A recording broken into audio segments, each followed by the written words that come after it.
In a time of national crisis, what are the employees of Hollywood and big media companies allowed to say? They have to say something. When I was a kid, people were just entertainers. They weren't expected to know what to do in a time of crisis. But if you look on the description of Creative Artists Agency, they're grooming thought leaders. Positioned at the nexus of talent, content, brands, technology, sports, and live events, CAA creates limitless opportunities for the storytellers, trendsetters, icons, and thought leaders who shape popular culture. Across film, television, music, sports, digital media, marketing, and beyond, we represent thousands of the world's leading actors, directors, writers, producers, musical artists, comedians, authors, athletes, coaches, broadcasters, teams, leagues, chefs, designers, consumer brands, and more. In service of them, we are committed to remaining the strongest, most vibrant, and most innovative service company in the world. Not merely athletes, not merely politicians, not merely political pundits. What do they all have in common? They're all thought leaders.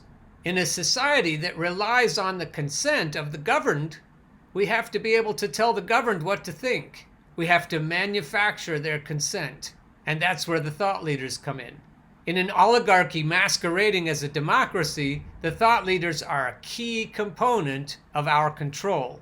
In the tightly knit cabal that governs the thought leaders, there's no thought that the masses can govern themselves.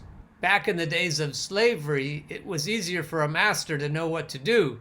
But with the type of slavery we have now, the masters have to give the workers the illusion that we all are giving our labor to a benign system, a faceless, nameless, soulless system. So it's nobody's fault.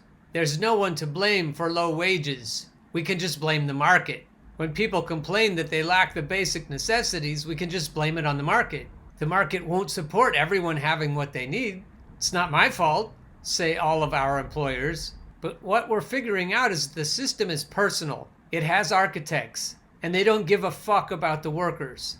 It's not an act of God that the poor people keep getting poorer and the wealthier keep getting fewer in number, but richer and richer person by person. Jeff Bezos isn't an accident. The system has been created by people to achieve just the results that we have now. Systemic racism is just one part of that system. When there were slaves in America, the police existed to bring back the runaways and to keep the ones who stayed from revolting. After the emancipation, laws were written to control black people. Everyone knew that black people had been given a bum deal, and so we had to have laws to keep them in their place. At first, these laws were called black codes, but because of their deceptive nature, they eventually came to be known as the laws of Jim Crow. Jim Crow was the name of a character in a minstrel show. Minstrel shows were popular during that time, and they featured white actors in blackface or black makeup. Because of this, the name Jim Crow represented the fact that black codes were based on racial disguise. It kills me to say that. It wasn't that long ago, and it must have been obvious to my ancestors that that's what was going on. Even ancestors I can remember. So poor people aren't doing any better than they were in 1950, and black people aren't doing any better than they were in 1950. We're horrified by the way police treat black people, and we're horrified at how little attention we paid to it all these years. We want to think of ourselves as good people, but how can we do that when we see the neglect, the utter neglect that we're guilty of?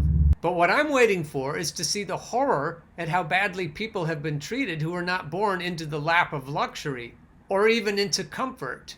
We have systemic racism and we have systemic classism, and the wealth keeps moving up the ladder instead of down. And fewer people have more of the wealth, and the masses have less and less. And it isn't just the poorest. People in the middle are getting squeezed harder and harder also. So that brings me to the point of the show. What are the people at the top of the food chain not allowed to say to the rest of us? To be sure, they're allowed to express sympathy and empathy with marginalized people, women's rights, gay rights, trans rights, indigenous peoples' rights, and every minority's rights. The thought leaders are allowed to speak of those things. The glaring omission is that they're not allowed to speak on behalf of poor people. And they're not allowed to speak about the systemic squeezing of the labor force in general. They're not allowed to rile up the masses and help them achieve what they need to in terms of economic relief.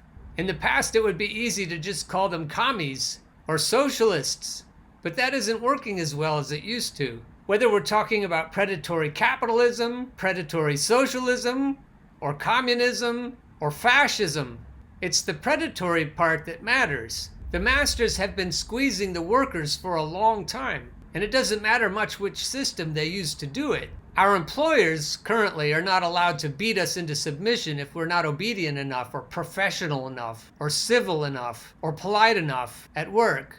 But our owners have other means at their disposal. They have legislators who favor transnational corporations over mom and pop businesses, who make it difficult to form unions, who make it difficult for those unions to have any teeth. That's what we're up against now. So what are the thought leaders never allowed to tell us from their place of influence? What they're not allowed to tell us is what Dr. Martin Luther King was not allowed to tell us.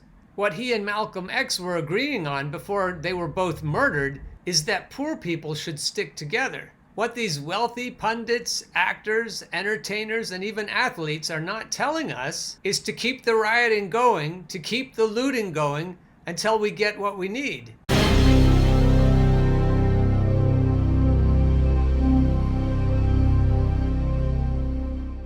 They're trying to give us messages of comfort and hope, which sound good on the face of it. But what you'll never hear them say is to keep the pressure on until we get single-payer Medicare for all and fair wages. The meritocracy won't allow everyone to have fair wages. The meritocracy is designed to force austerity on the people who create the actual wealth. Honest, hard-working people who work 40-plus hours a week are not allowed to have a living wage.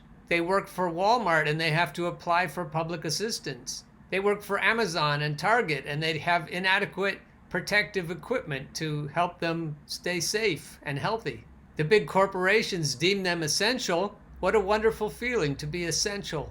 To be essential means that your life doesn't matter as much as the people who stay home and work and order their Uber Eats. If our government can spend trillions of dollars to bail out banks and corporations, why can't it spend money into existence? Why can't the Fed spend money into existence to help workers? Even if just to get them through these difficult times. That's what you'll never hear the thought leaders say. Now don't get me wrong, what they say sounds pretty good.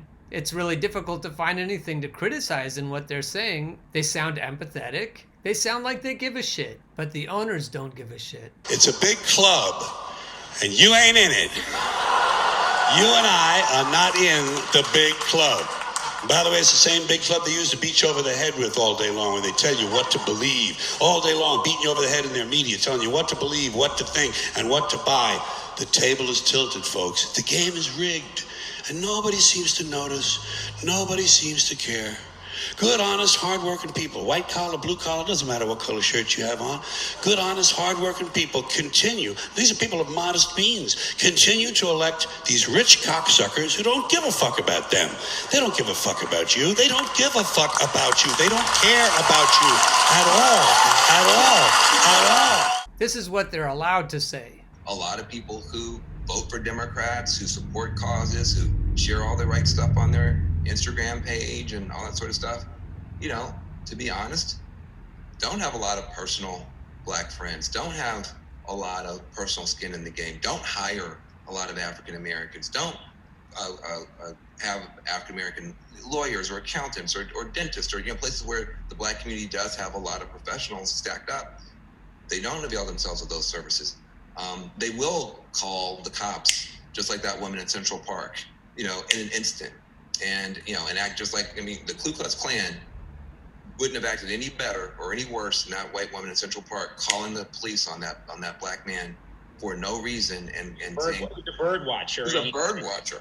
Yeah. I mean, I'm really scared of a bird watcher, you know, in the park. So these are the kinds of things. There's a real opportunity, because if you're going to be honest, and this is the worst part, this is the worst thing I'll say tonight. If you're going to be honest, there is a way in which white people choking off opportunity, choking off dignity, choking off their ability to thrive and rise, and looking like they're not doing anything wrong and blaming the black people. That's kind of America's thing. That's a little bit of our thing. And when you look in the face of that guy, he looked like he wasn't doing anything wrong. He has hands in his pocket and he's literally killing somebody. And if you ask him why, you say, because this guy's a threat. Well, hold on a second. You have to have a very particular worldview to look at this picture and think the guy down there is a threat and that you're the innocent hero. And yet that we kind of do that, don't we? Boardroom after boardroom, hiring decision after hiring decision, bank decision after bank decision. Somehow, always the same group gets choked out and the other group benefits and they're innocent. And so these are the kinds of things that I would encourage people to think about. Is there some way that I'm like that guy? You know, am I kind of like that cop? Would I overreact? Am I afraid? Am I giving enough oxygen to the black people in my community? And that's great. That needs to be said. And he's saying it well. And it makes a lot of sense. And you just want to nod your head. Of course, that's right. We need to do that. Do I have enough awareness of the pain? Do I have enough awareness of the suffering? Or am I looking away when everybody else in the world can see, man, that community is suffering in your country? Van, you mentioned earlier black professionals who are being ignored.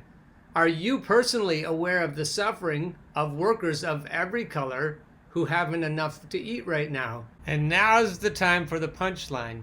And this is a dangerous conclusion.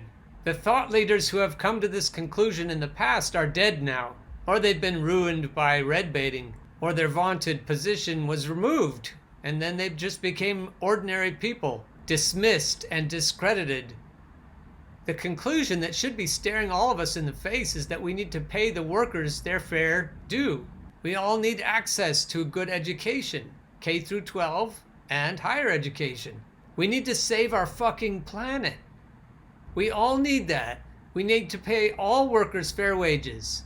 We need to take care of them all in their retirements.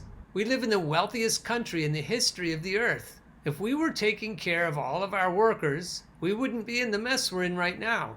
What we're really not allowed to say if we're thought leaders is that the poor people should unite and run over the system as it is currently, and not make deals with the oligarchs the way FDR did, but to take them clear the fuck out. Separate them from their money, separate them from their power.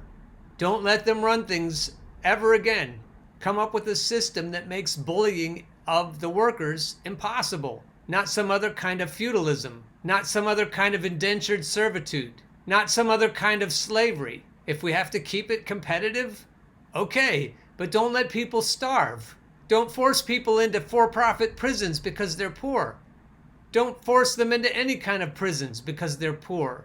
If we're willing to give these thought leaders so much power, then we need to hold them accountable. Because right now they're tools, deadly tools. If we're going to let them speak to us, we need to hold them accountable for their messages. They may care enough about us to tell us comforting things, but we need them to stand with us as we all demand better wages, better services, better education, and a healthier planet.